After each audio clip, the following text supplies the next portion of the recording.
हर तरफ से घिरे हुए हैं, सारी इस्लाम दुश्मन ताकतें इकट्ठा हो गई हैं। जिस तरीके से हमें कमजोर किया जा सकता है किया जा रहा है। मैं अपने एक एक जुमले का जिम्मेदार हूं। नौजवानों, हमें भड़काया जाता है, हमें रोड पे लाया जाता है, हमारे जज्बात के साथ वो खेल खेला जाता है कि ये बेवकूफी करके निकले और हम इन्हें निशाना बनाएं। मेरी बात बहुत गौर से सुनिएगा। हमारे लिए जाल बिछाए जाते हैं और उसमें हम फंस जाते हैं और फिर उसके बाद दुनिया को तमाशा दिखाया जाता है। मेरी आपसे बस इतनी गुजारिश है, किसी भी मसले को लेकर के आप उस वक्त तक रोड पे ना उतरें जब तक आपके साथ आपके कायद की कयादत ना हो। बहुत गौर से मेरी बात सुनिएगा।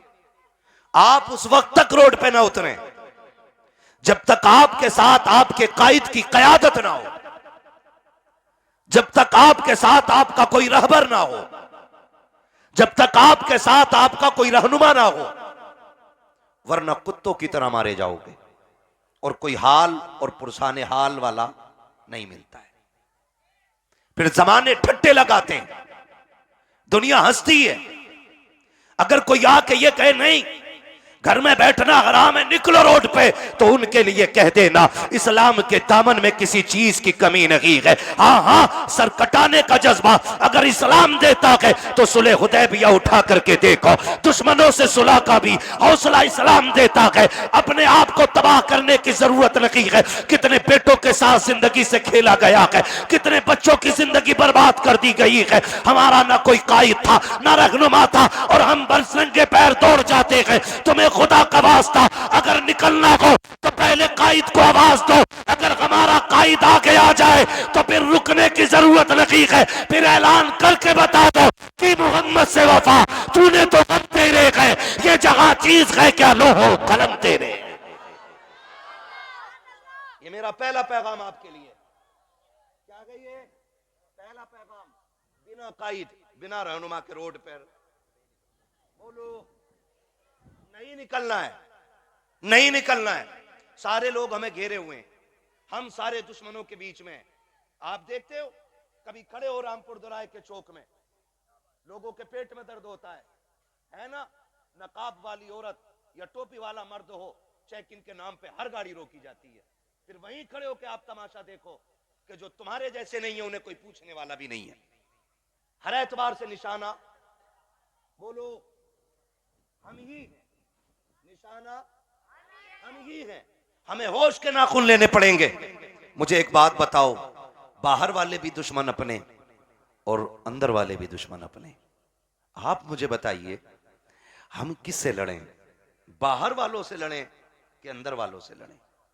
आपसे मेरी इतनी गुजारिश है, सफों में इतनी मजबूती पैदा कर लो कि तुम्हारी पहचान बिरादरियों और सिलसिले और शजरों के नाम पे नहीं, सिर्फ एक नाम होना चाहिए कि ये जितने बैठे हैं मोहम्मद अरबी के गुलाम बैठे हुए हैं। ये ख्याल रखिएगा। किसी कौम का एहतराम सैयद को छोड़ के इसलिए नहीं होता है कि वो आला कौम रखता है। हम किसी भी बिरादरी का बंदे का हाथ इसलिए चूम लेते हैं कि वो अगर हुजूर के दीन का वारिस होता है तो हमारे सर का ताज होता है। यही मयार होता है कि नहीं? बोलो। तो फिर हमारे झगड़े काहे के? कितने झगड़े हो गए? सिलसिलों का झगड़ा, खानकाहों का झगड़ा, पीरा मुरीदी का झगड़ा, बिरादरी का झगड़ा, खानदान का झगड़ा, मैंड का झगड़ा, भाई भाई की शिरकत और बंटवारे का झगड़ा। इतने झगड़ों में हम फंसे रहते हैं। तुम्हें खुदा का वास्ता देके कहता हूं, आपसी झगड़े न कीजिएगा, आपसी झगड़े न कीजिएगा। अगर आपके हिस्से में इतनी कम रह गई है ना अब्बा की जमीन, तो फिर भाई पे मुकदमा नहीं करना है। भाई पे मुकदमा, टेंशन हो रही है इन बातों से क्या? भाई पे मुकदमा, बोले भाई पे मुकदमा नहीं करना है। और जिसने हराम की दवा रखी है वो भी सुन ले। अगर इतनी सी तुमने हराम की दवा रखी है अल्लाह क़यामत में 7 जमीनों की मिट्टी इकट्ठी करा के गठरी बांध के सर पे रखवा के फिर कहेगा इसे लेके चल। और जब नहीं चला जाएगा ना, चूटियां इतना सुराख करती हैं तो इतनी मिट्टी निकाल देती हैं, और 7 जमीनों की इतनी मिट्टी निकाली जाए तो क्या हाल बनेगा? लेके चल लेंगे हम लोग? बोलो, लेके चल सकते हैं हम लोग? नहीं ना। तो फिर पीछे आग के कोड़े लेके खड़े होंगे, मारा जाएगा, चलाया जाएगा। इसलिए खुदा का वास्ता है, किसी भाई की नाजायज प्रॉपर्टी पे निगाह ना बिगाड़ना, अपने भाई के हुकूक को हराम समझ के डकार ना लेना, फ्री का समझ करके किसी की जायदाद पे कब्जा ना करना। वरना याद रखिएगा, भाई तो तुम्हें नजरअंदाज कर सकता है, भाई हो सकता है तुमसे कमजोर हो या शरीफ हो, तुम्हारा मुकाबला ना कर सके, लेकिन जब अल्लाह की अदालत लगेगी और जब मीजान पे अमल तोले जाएंगे, बड़े बड़ों के माथों पे पसीना आएगा, कोई बचाने वाला नसीब नहीं होगा। अगर ये चाहते हो कयामत में सुरखरू हो जाओ तो हक खा के न मरना, हक दे के मरना, ताकि तुम हक दे के जाओ तो कब्र में कोई अजान ना भी पड़े, फिर भी खुदा की रहमतें तुम्हारी कब्रों में उजाला करना शुरू कर। बाबा नारे तकबीर, नारे रिसालत, बस लगे आला हजरत हजरत अल्लामा मुफ्ती हम्माद रज़ा साई किबला मुरादाबादी, हुजूर अहसन मियां साई किबला जिंदाबाद जिंदा। करेंगे इंशाअल्लाह, वादा करते हैं इंशाअल्लाह। मैं इन बच्चों से कहूंगा, मेरे बच्चे अगर गुर्बत आ जाए, मैं उन बड़ों बड़ों से क्या बात करूं जो सुनने तैयार ना हो। मैं बच्चों को समझा रहा हूं, बेटे अगर गुर्बत आ जाए और इतने फाके हो जाएं कि भूख का नंबर आ जाए, मैं कहता हूं मर जाना किसी का छीन के चुरा के हराम का नहीं खाना। क्यों? जिस तरह गलत दवा से फसल खराब हो जाती है, उसी तरह हराम की रोजी से नस्ल खराब हो जाती है। नहीं खाएंगे ना इंशाअल्लाह। अगर तुम्हें रास्ते में गिरी पड़ी चीज भी मिले ना, मस्जिद के इमाम को जाके दे दो कि यह हमें राह में मिली थी।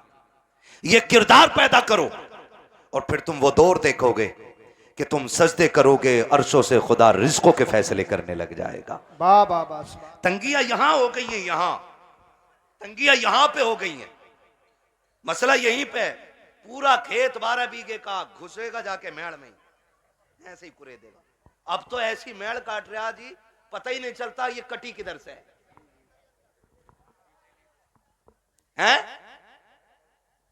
पता ना कहां से मिट्टी निकाले, पानी देवे मेड़ इतनी।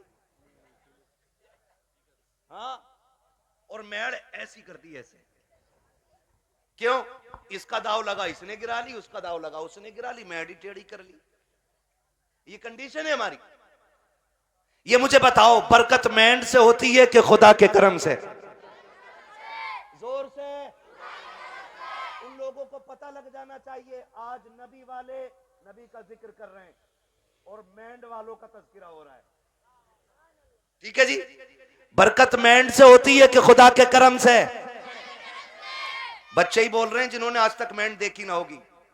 जो फावड़ा मारे बैठा वो कतई बोलने तैयार नहीं। सोच रहा मुझे ही कह रिया दिखे, और इस कमेटी वालों ने कहीं नाम ना बता दिया हो। ये कंडीशन है हमारी। बरकत काहे से होती है? बड़े बड़े बोले, बरकत किस चीज से होती है? रज़ाक कौन है? बोलो, क्या बात है, सलामत हो। रज़ाक कौन है? इतनी जोर से पुकारो कि आवाज अर्शों तक चली जाए। रज़ाक कौन है? रोजी देने वाला कौन? रोजी देने वाला कौन? जिंदगी का मालिक कौन? हम सबका खालिक कौन? मौत का मालिक कौन? जब सब कुछ मालिक अल्लाह है तो मेंढ क्यों काटी? क्यों काटी? कह रहा मानेगा थोड़ी, इसने इतनी काट दी, उसने ला के लोहिया हल, और जब मारा पलटा दे के उधर को ना, कह रहे अब भी बंधेगी ना बंधेगी सीधी कर। जी जी। हाँ, मुझसे ही पलटा है सही से जमीन है। ट्रैक्टर वाला नाम दे रहा। सुन भाई कलुआ, भूरू गुड्डू, ट्रैक्टर सही से चलाया कर। क्या रुपए बीघा ले रहे हैं आजकल जुताई में? जल्दी से ₹300 बीघा ले रहा है। 300 रुपए बीघा के चक्कर में, प्रधान को खुश करने के चक्कर में दूसरे की मेंढ ना काटना, वरना जिस दिन अल्लाह मौत का जेवर तेरे गले में लटकाएगा और तुझे कफन पहना करके कब्रिस्तान लाया जाएगा, दुनिया की रस्मों की तरह तेरा बेटा भी कब्र पे खड़ा होगा और खड़े होकर के कहेगा मेरे अब्बा पे किसी का हक हो तो माफ कर देना। तेरे बेटे के चीखने से अब तेरी डायरी दोबारा खुलने वाली नहीं है। जब तेरा बेटा तेरी खता की माफी मांगेगा, गैब से नकीब आवाज दे के कहेगा इसका भी हिसाब किताब का रजिस्टर बंद हो चुका है, अब तेरी माफी की जरूरत नहीं है, इसका इंतजार कब्र को था, ये लोगों की जमीनें काटता रहा, आने तो दे, अब इसको मैं देखूंगा और ये मुझे देखेगा। और जब खुदा का हिसाब आएगा, कब्र में जब लट चलेगा, अल्लाह इतना मारेगा कि बचाने वाला नसीब नहीं होगा। 300 रुपए के लालच में किसी की जमीन काट के न जा, बल्कि गरीब का भला करके चला जा, यहाँ भी तेरा भला रखेगा, जाने के बाद कब्र में भी तेरा भला होता। बाबा नारे तकबीर, नारे रिसालत, मसलके आला हज़रत ख्वाजा का हिंदुस्तान, मिर्जापुर का सुन्नी मुसलमान, नारे हैदरी जिंदाबाद करेंगे इंशाअल्लाह। और सुनो, छीन के खाने से बरकत नहीं होती, आगे का उठा के लौटाने से बरकत हुआ करती है। आगे का उठा के देने में बरकत है। और याद रखिएगा, अल्लाह बड़ा करीम है, अल्लाह बड़ा करीम है। सखियों की अगर जमाना हो गया, हमारे चचा कह रहे हैं बैठे हुए जमाना हो गया है जलसा होते हुए, और खुदा करे कि कयामत तक यूं ही हुजूर के नाम का जलसा होता रहे। इसीलिए तो सुन्नी तड़प के कहते हैं कि नात खानी मौत भी हमसे छुड़ा सकती नहीं, कब्र में भी मुस्तफ़ा के गीत गाते जाएंगे, कब्र में भी मुस्तफ़ा के गीत गाते जाएंगे। नौजवानों, इतनी अच्छी महफिल मिली है, इतने सारे लोग मिले हैं, तो बड़ी ज़रूरी बात कर जाऊं।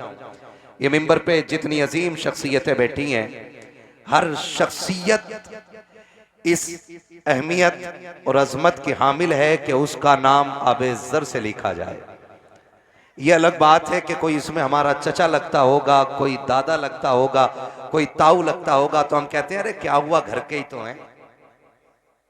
आपसे मेरी इतनी गुजारिश है कि इस जमात की जितनी ज्यादा हो सके उतनी ज्यादा से ज्यादा इज्जत किया करें, इसलिए कि जितनी उलमा की इज्जत करेंगे अल्लाह उतना की रिस्क में बरकतें अता फरमाएगा। और अगर यकीन ना हो तो हर बस्ती में 1-2 घर ऐसे जरूर होते हैं जो उलमा के लिए हर वक्त दरवाजा खुला रखते हैं, और कितने ऐसे होते हैं जो कहते हैं मौलाना कभी कोई परेशानी हो बच्चा भेज देना, टाइम कोई सा भी हो, भूख लगी हो, जरूरत हो, भेज देना, दरवाजा खुला रहेगा। जाओ उन घरों में जाके तलाशी लो कि उन घर के घर वाले लोग कैसे रहते हैं। खुदा की कसम ये वो घर होते हैं कि जिनमें न दुख होती हैं, न आफतें होती हैं, न परेशानियां हुआ करती हैं। क्यों? क्योंकि ये उलमा का एहतराम करने वाले लोग होते हैं। इसको थोड़ा कम कर दो भाई इसका। अगर आप भी ये चाहते हैं, आप भी अगर ये चाहते हैं कि बरकतें आपके घर में आए, रहमतें नाजिल हों, तो अपने उलमा का एहतराम करें, अपने उलमा का एहतराम करें, और खास करके अपने दस्तरखान वसी कर दें। आज हर बंदा मारा मारा फिर रहा है, और सभी का एक दर्द है कि बरकत क्यों नहीं हो रही है। कोई मुंबई से फोन करके कह रहा अच्छी कमाई है लेकिन पैसा रुकता ही नहीं। कोई कह रहा मैं 24 घंटे गाड़ी पे रहता हूं लेकिन जब उतर के हिसाब होता तो पैसा 0-0 होता है। कोई कहता दुकान अच्छी चलती है लेकिन फिर जब हिसाब लगाया जाता है तो रिजल्ट कैसा आता है। अगर मुझे 100 ग्राम पसीना आए ना तो 10 ग्राम आपको भी आना चाहिए। क्यों भैया, तुम तो गांव के हो हमारे, हाँ तुम्हें तो साथ देना पड़ेगा। ठीक है, मुस्तफा भाई हमारे गांव के हैं तो बड़ी मोहब्बत रखते हैं, इलाके में कहीं भी होना तो पता चल जाए तो आ जाते हैं, है ना। तो आप मेरा साथ दें, कम से कम 1 ग्राम पसीना बहाना है आपको, ठीक है ना। उंगली कटा के शहीदों में नाम लिखा लो, इसे ही कहते हैं, ठीक है ना। मैं क्या कह रहा था अभी आपसे, अगर हर शख्स की कंडीशन यही है कि सारे रोजगार के लिए रो रहे हैं, एक वजीफा आपको शायद कोई डोरी में बांध के दे, कोई वजीफा आपको शायद तावीज के जरिए दे, मगर एक वजीफा मैं आपको अमल के जरिए देना चाहता हूं अपने दस्तरखान पर रोज किसी ना किसी को खाना खिलाया करो। क्या करना है? जोर से। बच्चे बहुत तेज होते हैं और वो हमारे हिंदुस्तान का एक संवैधानिक पोस्ट पे बैठने वाला बंदा, उसने बच्चों पे टिप्पणी करते हुए कहा था कि मुसलमान आई लव मोहम्मद का पैम्पलेट देख करके बच्चों को रोड पे ले आए, जिन हाथों में उन्हें कलम देना था। तो मैंने डंके की चोट पे कहा था, ये हुजूर की उम्मत है जनाब, यहां बच्चों को मैदान में लाया नहीं जाता। जब बात हुजूर की आती है तो जवानों के साथ बच्चे भी सर पे कफन बांध के आ जाया करते हैं। और ये बात सच्ची है। हम अपने बच्चों को कभी मैदान में लाने की तरकीब नहीं देते। हमारे बच्चों ने सलाहुद्दीन अय्यूबी को पढ़ा है, हमारे बच्चों ने मोहम्मद बिन कासिम को सुना है, हमारे बच्चों के सामने अबू बकर सिद्दीक की हिस्ट्री है, हमारे बच्चों के सामने उमर फारूक आजम की तारीख रही है, हमारे बच्चों के सामने उस्मान गनी का किरदार है, हमारे बच्चों के सामने मौला अली का किरदार है। और जिस कौम के बच्चे मौला अली को पढ़ा करते हैं वो बच्चे कभी बुज़दिल नहीं हुआ करते हैं, वो कभी बुज़दिल नहीं हुआ करते हैं। और मैं मुबारकबाद पेश करता हूं इन बच्चों के माँ बाप को कि जिनके बच्चे महफिल में बैठे हुए हैं। रात सर्दी की है, 11:30 पे सुई पहुंच गई है, अब तक तो सो जाना चाहिए था, ये क्यों जाग रहे हैं? यकीनन ये माँ बाप की इस परवरिश का नतीजा है जो उन्होंने ये कहा था, बेटे तुझे जीना भी हुजूर के लिए है, तुझे मरना भी हुजूर के लिए है। और मैं कहता हूं बच्चों को हुजूर की महफिल में लाया करो। कई बार कहते चलो चल बच्चों का क्या काम है, आपने देखा होगा ना, मैं पूरी जिम्मेदारी के साथ कहता हूं महफिल शुरू होती है तो बच्चों से शुरू होती है। सबसे पहले कौन आता है? कौन आता है? कौन आते हैं? बच्चे आते हैं, सबसे आगे बैठते हैं। जब ये होते हैं तब तिलावत होती है, और जब महफिल शुरू हो जाती है ना तो चंद मुखिए निकल के आते हैं। किसका चल पीछे चल, किसका पे चल पीछे। बच्चों का आगे क्या काम है? तुम्हें खुदा का वास्ता दे के कहता हूं, जब महफिल हुजूर की लगा हुआ करे तो तुम बच्चों को पीछे ना हटाया करो, इसलिए कि तुम जितना हुजूर से प्यार करते हो तुमसे कहीं ज्यादा ये बच्चे हुजूर से प्यार करते हैं। जो रिश्ता आपका हुजूर से है वही रिश्ता इनका भी हुजूर से है। अगर ये बैठे हैं तो किसी को दिखाने के लिए नहीं, अपने लिए पैसे लेने के लिए नहीं, बल्कि इनके बैठने का सिर्फ एक मतलब है, इनका दिल कह रहा है सुना के आप हर आशिक के घर तशरीफ लाते हैं, मेरे घर में भी हो जाए चरागा या रसूल अल्लाह। तो इसलिए कभी बच्चों को हटाया ना करो। और मैं तो कहता हूं बच्चों को लाया करो, इसलिए कि ये जितने नौजवान बैठे हैं इनमें अगर मैं देखूं तो 5% सफेद दाढ़ियां नहीं है। कितनी? बाकी कितने बचे? 95 बाल काले, 5% जोर से सफेद है। पीछे वाले घर से खा के आए कि नहीं? ये खाली लंगर के सहारे चले आए थे। अगर खा के आए ना, भूख नहीं लग रही है तो फिर बोलते जरा सुभान अल्लाह। 95% काले बाल वाले हैं और 5% सफेद बाल वाले। लोग कहते हैं जवान दीन से दूर हो रहा है, परसेंटेज मिला लो। देखो महफिल में जवान ज्यादा हैं कि बूढ़े ज्यादा हैं? कौन ज्यादा है? तो अब बताओ, जवान हुजूर से दूर हो रहा है कि करीब हो रहा है? जोर से करीब हो रहा है। तो फिर अब ना कहना कि जवान हुजूर से दूर है। अच्छा जवानों एक बात बताओ, तुम जो आज आए हो ना, ये तुम्हारा कमाल है? बोलो किसका कमाल है? हुजूर का कमाल है बेटे, मेरा नहीं। मेरे जैसे तो कयामत तक कितने आएंगे और दफन हो जाएंगे, लेकिन आखिर में जो आएगा उसको भी यही कहना पड़ेगा कि जिंदगी खत्म हुई और कलम सूख गए, तेरे औसाफ का एक बाब भी पूरा ना हुआ। यह हर आखिर में आने वाले को यह कहना पड़ेगा। आप जो आके बैठे हो ना, ये माँ बाप की अच्छी परवरिश का नतीजा है। अगर माँ बाप अच्छी परवरिश करते ना तब बेटे दीनदार बना करते। हर बेटा दीनदार नहीं होता है, बल्कि अच्छे माँ बाप की अच्छी औलाद दीनदार होती है। आप जो यहां बैठे हो ना, ये मां की उस गुट्टी का सवाल, उस गुट्टी का असर है जो उसने ये कह के पिलाई थी कि मैं सो जाऊं या मुस्तफा कहते कहते, खुले आंख सल्ले, खुले आंख सल्ले, खुले आंख सल्ले अला कहते कहते। ये उस गुट्टी का कमाल है, उस गुट्टी का कमाल है। तो 95% यहाँ पे नौजवान बैठे हुए हैं। यकीनन ये जब मैं चाहता हूं कि बच्चे महफिलों में आने चाहिए, ताकि जब आने वाला कल होगा हम कब्रिस्तान में होंगे और ये छोटे छोटे बच्चे हिंदुस्तान में होंगे। और फिर जब शहीद आजम कॉन्फ्रेंस मनाई जाएगी और कोई नजद की बदमाश औलाद आके कहेगा कि शहीद आजम कॉन्फ्रेंस करने की जरूरत क्या है, वो तो दो शहजादों की जंग थी, उनके लिए ये महफिल सजाने की जरूरत क्या है, तो बच्चे थप्पड़ मार के कहेंगे मुंह बंद कर, हम तो बचपन से करबला वाले हुसैन की महफिल सुनते चले आ रहे हैं। इसलिए बच्चों को महफिलों में लाना जरूरी है, लाएंगे इंशाल्लाह। और चच्चा लोगों से गुजारिश है, हटाना मत बच्चों को, भगाना मत, जहां जगह मिल जाया करे वहां बैठ जाया करो। आपसे बस ये कहने के लिए मैं बैठा हूं कि दौर बड़ा नाजुक है, इतना नाजुक दौर है कि सारी कुफ्र की ताकतों ने हमें चारों तरफ से घेर रखा है। एक एक जवान मेरी बात बहुत गौर से सुने, मैं यहां चटकुले सुनाने नहीं आया, मैं यहां अखबारबाजी करने नहीं आया, चंद जरूरी बातें।